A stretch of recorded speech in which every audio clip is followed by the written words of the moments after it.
Folks, the Blue Jays are about to be forced into one of the hardest roster decisions we have seen this entire season, and the clock is ticking faster than most people realize right now. And I say that because on the surface, guys coming back healthy sounds like great news, right? Springer returning, Barger returning, this team getting whole again. But the problem nobody is talking about loudly enough is that this front office now has to make a call that genuinely has no clean answer.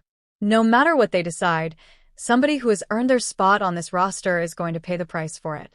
And that is an incredibly uncomfortable position to be in when you are already 10-14, and every single game feels like it carries twice the weight it should. So let me lay this out for you clearly because there are a lot of moving pieces here, and I want to make sure we cover all of it. When George Springer comes back, and by all accounts that is happening very soon, possibly as early as next week, this roster has to shrink. You cannot carry the players you are currently carrying once the guys on the injured list start filtering back in. And the two names at the center of this conversation are Eloy Jimenez and Lenin Sosa. Both of them have played their way into the discussion. Both of them have given this front office genuine reasons to keep them around. And here is the brutal part. Neither of them has options remaining, which means you cannot just send one of these guys to AAA and pretend the problem does not exist. If you want either of them off this roster, you are DFAing them, and the second you do that, another team is going to claim whoever it is immediately. There is no soft landing here. This is a real decision with real consequences. Let's start with Eloy Jimenez because honestly his numbers right now are almost making this conversation harder than it needed to be. The guy is hitting 409. 409. In 26 plate appearances, he has 9 hits. He is carrying a 462 average, and every single time this man steps into the batter's box, he looks like someone who belongs in a major league lineup. Kevin Pillar has already come out publicly and said Eloy Jimenez has earned a roster spot, even when the injured guys return. That is not nothing. When a respected voice like Pillar is saying that out loud, it tells you that people around the game are taking notice of what Eloy has been doing in a Blue Jays uniform. But here is the cold reality that nobody wants to say, but everybody is thinking. Eloy Jimenez cannot play the outfield at this level anymore. His defense out there is a liability, and the Blue Jays have not even put him out there in the field since he joined the team. He is exclusively a designated hitter at this point in his career.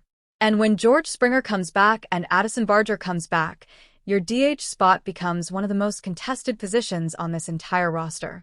You cannot run two pure designated hitters in the same lineup on a consistent basis.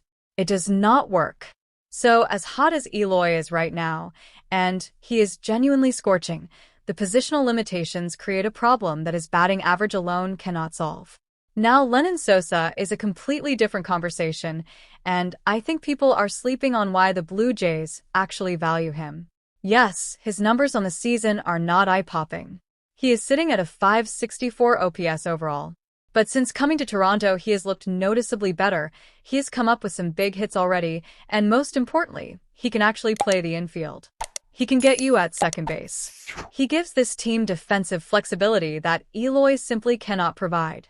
And do not forget, this organization gave up a draft pick to go get Lenin Sosa.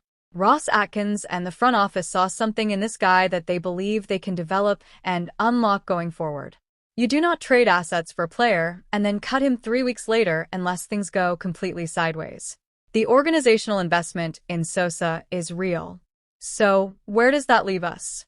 Because this is the part of the conversation where I have to be straight with you guys about what I actually think is going to happen. I believe the Blue Jays are going to bite the bullet and DFA Eloy Jimenez when the time comes. And I want to be clear, I say that with zero disrespect to Eloy, because the guy has been outstanding since putting on this uniform. But Lenin Sosa gives them something Eloy cannot, which is positional versatility on a roster that desperately needs it. When you are trying to build a bench that can adapt to different game situations, different matchups, different injury scenarios, the guy who can play multiple infield spots has more value than the guy who can only hit. That is just the math of how modern rosters are constructed.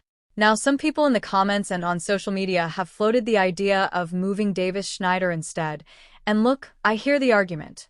His OPS this season is sitting around 657, which is not what anyone was hoping for from him. But Schneider is a Swiss Army knife for this team in a way that goes beyond raw numbers. He can play all over the field. He gives Schneider lineup flexibility, and the front office still clearly believes in what he can become. I do not think they are moving off Davis Schneider. I think that conversation is more noise than substance right now. The bigger picture here, though, is what this moment reveals about where this roster actually stands. The fact that we are having a legitimate debate about cutting a guy hitting over 400 tells you that the Blue Jays have assembled more competitive depth than this record suggests. These are not bad players being shuffled around. These are real contributors fighting over limited spots, and that is actually a good problem to have in late April, even if it does not feel that way right now. Tonight against the Guardians, keep your eyes on the closer situation. That is the other major storyline still developing in real time. And watch who gets the ball if a save opportunity comes up, because whatever Schneider does tonight will tell us a lot about the direction he is leaning after that off-day conversation with Hoffman. There is a lot happening with this team right now all at once. Comment down below who you are keeping between Eloy and Lenin Sosa, because I genuinely want to know where you guys stand on this one.